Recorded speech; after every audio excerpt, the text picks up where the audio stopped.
నమస్తే, welcome to great Andhra. మనతో పాటు ఉన్నారు సీనియర్ పొలిటికల్ అనలిస్ట్ జిఆర్ మహర్షి గారు. నమస్తే సార్. నమస్తే అమ్మా. సార్, ఋషికొండ ప్యాలెస్ని కట్టించారని దాని మీద ముందు నుంచి అంటే కడుతున్న టైం నుంచి మొదలు పెడితే దాని తర్వాత ఇప్పటి వరకు కూడా దాని మీద చాలా విమర్శలు వచ్చాయి. అది ఊరికే కట్టారు, అది జగన్ కోసం కట్టుకున్నారు, జగన్ ప్యాలెసే అది, ఆయన ఉండడానికి అంటూ ఉన్నారు. సరే, తర్వాత ప్రభుత్వం మారిపోయింది. అది ఎందుకు కట్టించారో ఏంటో కారణాలు తెలియకపోయినా ఎన్నో కట్టించగలిగి ఏదైనా చేయగలిగి ఒక విజనరీకి ఇప్పుడు దాన్ని ఎలా వాడుకోవాలో అయితే తెలియలేదు. మళ్ళీ 250 కోట్లని దాని మీద అన్ని మాటలు అన్నప్పుడు విశాఖలోనూ ఇక్కడ యోగా కోసం పెట్టారు. అప్పుడు 300 crores ఖర్చు పెట్టారు. అంటే గాల్లో కలిసిపోయాయి. ఇప్పుడు అది అంటే ఎక్కడ పెట్టారో ఏంటి కనిపించేది లేదు. ఓకే, ఒక ఇన్స్పిరేషన్గా ఉంటుంది, చాలామందికి ఆరోగ్యం మీద ఒక అవగాహన ఉంటుంది, యోగా ఉపయోగపడేది అనుకున్నా కూడా 300 కోట్లు అంటే అదేం చిన్న విషయం అయితే కాదు. సరే, ఇప్పుడు పోనీ ఆ ఋషికొండ ప్యాలెస్ అయితే ఉపయోగించుకోవచ్చు కదా. ఇప్పుడు ట్రంప్లో ఇంకొకరు, లేకపోతే సీఎం చంద్రబాబు నాయుడు గారైనా ఇట్లాంటి ఒక విఐపీలు వివిఐపీలు వచ్చినప్పుడు దాన్ని ఉండడానికైనా వాడడానికి ఉపయోగించడం మానేసి దాన్ని విమర్శల పాలు చేయడానికే వాడుకుంటూ ఉంటే మరో 50 ఏళ్ళైనా కూడా అది జగన్ కట్టించారని వీళ్ళే ప్రచారం చేసినట్లుంది తప్పితే దాని మీద ఏమి ఇంకా అది ఎందుకో కట్టారు, అది జగన్ ఉండడానికే కట్టుకున్నాడేమో అని నెగిటివ్గా తీసుకునే పరిస్థితి అయితే ఏం కనిపించట్లేదు.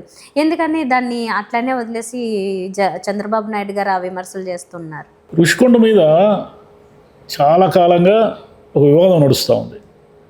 ఒక రకంగా చెప్పాలంటే వైసీపీ కానీ జగన్ గారు కానీ ఇప్పటి వరకు దాని మీద ఎవరు ఏం పెద్దగా సమాధానాలు చెప్పకుండా ఒక రకమైన ఆత్మరక్షణలో పడ్డారు.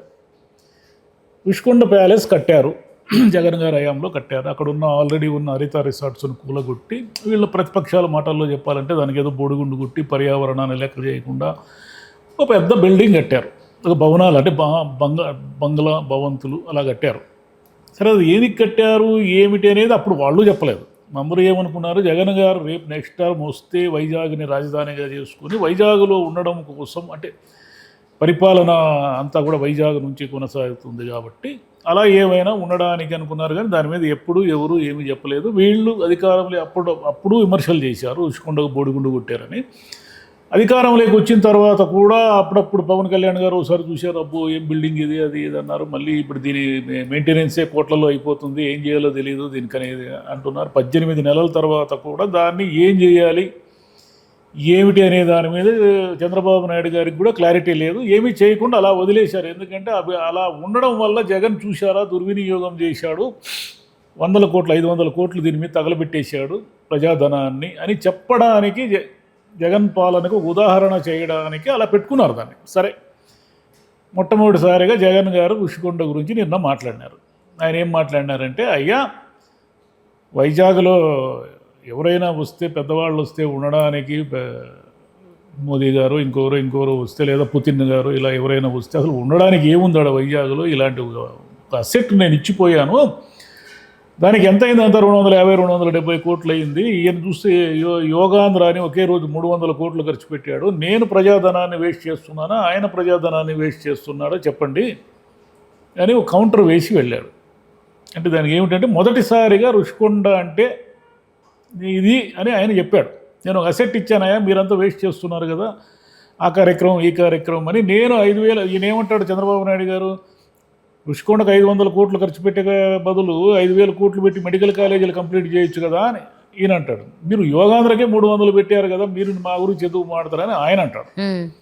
సరే, ఈరోజు అనుకూల మీడియాలో, టీడీపీ అనుకూల మీడియాలో ఒక వార్త వచ్చింది, జగన్ ప్రజల చెవులో పువ్వులు పెడుతున్నాడు అని. అది ఏమిటంటే, అయ్యా ఈయన మొత్తంగా 453 కోట్లు ఏమో పెట్టి ఖర్చు పెట్టాడు, దాని అన్ని నిధులు మళ్లించేశాడు, ఈయన ఉండడానికే బిల్డింగ్లన్నీ కట్టుకున్నాడు, పెద్ద పెద్ద సమావేశ మందిరాలు ఇవన్నీ కట్టుకున్నాడు, యోగాంధ్రకి ఈయన చెప్పినట్టు 300 కోట్లు కాలేదు, 60 కోట్లు మాత్రమే ఖర్చు అయిందని వాళ్ళు ఏదో వివరణ ఇచ్చారు.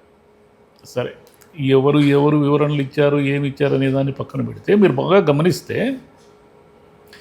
జగన్ గారి మాటల్లో బాగా కాన్ఫిడెన్స్ పెరుగుతూ ఉంది, చంద్రబాబు గారి మాటల్లో కాన్ఫిడెన్స్ తగ్గుతూ ఉంది. ఈ రెండింటిని గమనించాలి మనం. నిన్న ఆయన ప్రెస్ మీట్లో ఏమన్నాడు, ఈ ప్రైవేటీకరణ ఎవరైతే వస్తారో వాళ్ళని నేను జైలుకు పంపుతా అన్నాడు. సరే, జైలుకు పంపడం అవుతుందా కాదా అనేది వేరే, కానీ మొత్తం మీద ఒక థ్రెట్ 29లో వచ్చేది నేనే అని చెప్తున్నాడు ఆయన. ఇప్పుడేమంటున్నాడు, వైజాగ్లో మీరు వస్తే ఎవరన్నా ఉండడానికి బిల్డింగ్ ఒక బంగ్లా కావాలి కదయా అంటున్నాడు. అప్పుడు జగన్ గారు ఏం చేశారు, 3 రాజధానులని వైజాగ్కి ఇంపార్టెన్స్, రేపు పొద్దున వైజాగ్కే ఇంపార్టెన్స్ పెరుగుతుంది, వైజాగ్ అనేది పెద్ద మహానగరం అవుతుంది అనే కాన్సెప్ట్తో ఆయన 3 రాజధానులు ఎంచుకున్నాడు. సరే, అప్పుడు అంతా కోర్టు వివాదాలు విమర్శలు అన్నీ వచ్చాయి. మళ్ళీ చంద్రబాబు నాయుడు గారు ఏం చేశారు, ఈరోజు లోకేష్ గారు కానీ చంద్రబాబు నాయుడు గారు కానీ ఏమంటున్నారు, వైజాగే బ్రహ్మాండమైన సిటీ, వైజాగ్ అద్భుతంగా డెవలప్ అవుతుంది, ఆడ గూగుల్ వస్తుంది, సాఫ్ట్వేర్ కంపెనీలు వందలాది కంపెనీలు వస్తున్నాయి, లక్షల కోట్ల పెట్టుబడులు వస్తున్నాయి, వైజాగ్కి మహర్దశ పడతా ఉంది, అది ఇదని వీళ్ళే చెప్తున్నారు. ఆ మహర్దశ ఏదో మొదటే బట్టి చేసి ఉంటే ఇంకా అయిపోయింది కదా ఈ అమరావతిని నెత్తికెత్తుకోకుండా. ఇప్పుడేమో దగ్గర 1,00,000 కోట్లు ఖర్చు అవుతుందని అంటున్నారు, మళ్ళీ ఇప్పుడు భూముల సేకరణ అంటున్నారు. నేను చెప్పింది అదే కదా అంటాడు జగన్ గారు. ఏమంటున్నారు, నేను చెప్పింది కూడా అదే కదా, వైజాగ్కి ఇంపార్టెన్స్ ఇద్దామన్నాను, మీరు చేస్తూ ఉండేది కూడా అదే కదా, మీరు కూడా నా బాటలోనే కదా వచ్చారు, మీరు ఉద్యోగాలు ఇస్తామంటున్నారు, నేను రాగానే లక్షలాది ఉద్యోగాలు వాలంటీర్లు అవన్నీ ఇచ్చాను, మీరేమి ఇచ్చారు, ఒక కలంపోటుతో ఉన్న ఉద్యోగాలు తీసేశారు, నేనేదో అప్పులు చేస్తున్నాను, లక్షల కోట్లు అన్నారు, తీరా చూస్తే నా అప్పులన్నీ 3.5 లక్షల కోట్లు కూడా లేవు, మీరు చూస్తే 2,60,000 కోట్ల రూపాయలు 18 నెలలకే చేశారని ప్రతిదీ ఇప్పుడు కంపారిజన్గా మాడుతున్నాడు ఆయన. నిన్న రుషికొండ మీద ఎదురుదాడి చేయడంలో ఉన్నటువంటి ఇదేమిటంటే, వైసీపీ శ్రేణులన్నీ కూడా రేపు 29 ఎన్నికల నాటికి సమాయత్తం అవుతున్నాయి, మేమేమంత తేలిగ్గా లేము ఈసారి అనే ఒక మూడ్ క్రియేట్ చేసే విధంగా మాడుతున్నాడు. అందుకే రుషికొండ మీద ఇప్పటి వరకు 18 నెలల కాలంలో వైసీపీ నుంచి కానీ జగన్ గారి నుంచి కానీ ఎప్పుడు పెద్ద ప్రతిస్పందన వచ్చింది లేదు. ఆ రుషికొండ ఎందుకు కట్టారనేది అందరికీ కన్ఫ్యూజనే. కానీ ఇప్పుడు నేనేం చెప్తున్నాను, నేను అది ఆస్తి ఇచ్చానే వెళ్ళాను కదా, మీరు ఇప్పుడు రేపు పొద్దున వైజాగే మహానగరము, వైజాగే మొత్తం సాఫ్ట్వేర్ హబ్బు, ఆ హబ్బు ఈ హబ్బు అంటున్నారు. మరి వైజాగ్లో ప్రభుత్వానికి సంబంధించిన ఎవరైనా ముఖ్యమైన అతిథులు వస్తే ఉండడానికి నేను ఒక అసెట్ ఇచ్చి వెళ్ళాను కదా, మీకేమిటి బాధ, దాన్ని మెయింటైన్ చేసుకోలేక మీరు ఇబ్బంది పడుతున్నారు, పైగా దాన్ని ఏదో ప్రైవేట్ కాలేజీలు పూర్తి చేయడానికి నేనేదో డబ్బులు ఇవ్వలేదు అంటున్నారు అనేది ఎదురుదాడి స్టార్ట్ అయింది. ఈ ఎదురుదాడి ఇంకా ఇంకా ఇంకా ఇంకా కూడా పెరుగుతుంది. చంద్రబాబు నాయుడు గారు ఒక రకంగా ఆత్మరక్షణలో పడుతున్నారు. ఎందుకు ఆత్మరక్షణలో పడుతున్నారంటే, ఒకవైపు ఎమ్మెల్యేలు ఎంపీల అవినీతి, ఇంకొక వైపు చూస్తే అప్పులు విపరీతంగా పెరుగుతున్నాయి. ఆయన చెప్పినట్టు అమరావతి నిర్మాణం ఎప్పటికి పూర్తవుతుందో తెలియదు, పోలవరం ఎప్పటికి పూర్తవుతుందో తెలియదు, మీరు చెప్పినట్లు లక్షల కోట్ల పెట్టుబడులు వచ్చి లక్షలాది ఉద్యోగాలు వస్తాయో రావో తెలియదు. ఒకవైపు ఏమో పన్నుల ఆదాయం పడిపోతూ ఉంది, జిఎస్టీ పడిపోతూ ఉంది, ప్రజల్లో కొనుగోలు శక్తి పడిపోతూ ఉంది, రైతుల్లో విపరీతమైన అసహనాలు వస్తున్నాయి. మీరు ఎప్పుడన్నా పోయి సర్వే చేయండి, అంటే ప్రభుత్వ అనుకూలన వ్యతిరేకత అది నేను మాట్లాడలేదు, మామూలుగా జనరల్గా పోయి పల్లెటూర్లకు వెళ్ళి ఎవరు ఏం మాట్లాడినా రైతులు అసహనంతో ఉన్నారు, రైతులు చంద్రబాబు గారి పట్ల పెద్దగా పాజిటివ్గా లేరు అనే మెసేజ్ మనకు స్పష్టంగా కనిపిస్తూ ఉంది. ఇవన్నీ కూడా ఏమిటంటే, జగన్ గారు తన దాడిని ఇక ముందు తీవ్రంగా పెంచుతారు. ఈ ప్రైవేటీకరణ అనేది మొదటి మెట్టు, అంటే గవర్నర్ గారికి సమర్పించడం అనేది మొదటి మెట్టు, ఇంకా ముందు చాలా కీలకంగా వెళతారు అనేది మనకు తెలుస్తూ ఉంది. అందుకే రుషికొండ మీద మొదటిసారిగా వాళ్ళు ఎక్స్ప్లెనేషన్ ఇచ్చారు మనకు. ఇంకా ఎక్స్ప్లెనేషన్ ఇవ్వాల్సిన విషయాలు కొన్ని ఉన్నాయి, కానీ కొన్ని ఇది ఆరంభం అనుకోవచ్చు. సో ఇప్పటి నుంచి ఇలాంటి కౌంటర్స్ కంటిన్యూ అవుతాయి అంటారా? కంటిన్యూగా ఉంటాయి. ఎందుకంటే వచ్చేదంతా కూడా ప్రభుత్వానికి గడ్డు రోజులు. ఎప్పుడు కూడా ప్రభుత్వాన్ని ఎలా చూస్తారు అంటే, వాళ్ళ గత పనితీరును అంచనా వేస్తూ ఇంకా ముందు ఏం చేస్తారంటే, ఎప్పుడైనా సరే ప్రభుత్వానికి ఖచ్చితంగా ఎంతో కొంత వ్యతిరేకత ఉంటుంది. అది ఎవరి ప్రభుత్వమైనా సరే, యాంటీ ఇన్కంబెన్సీ అంటారు, అది ఖచ్చితంగా ఉంటుంది.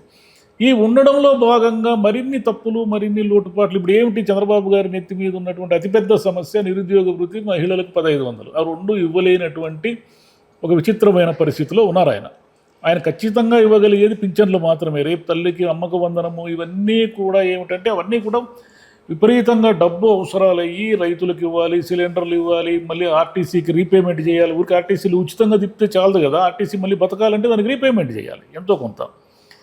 ఇవన్నీ కూడా చుట్టుముట్టడం వల్ల యాంటీ ఇన్కంబెన్సీ పెరిగే కొద్దీ ఈయన యాక్టివ్ అయిపోయి ఇలాగే ప్రోగ్రామ్స్ నిర్వహిస్తూ ఉంటారు. అంటే వైసీపీ శ్రేణులన్నీ కూడా 29లో మనదే అధికారం అనే ఒక మూడ్ క్రియేట్ చేయడానికి ఇవన్నీ కూడా బిగిన్ అయ్యింది. తెలుగుదేశం పైకి నిద్ర లేవడానికి గతంలో వైసీపీ ప్రభుత్వం ఉన్నప్పుడు 3.5 ఏళ్ళు పట్టింది.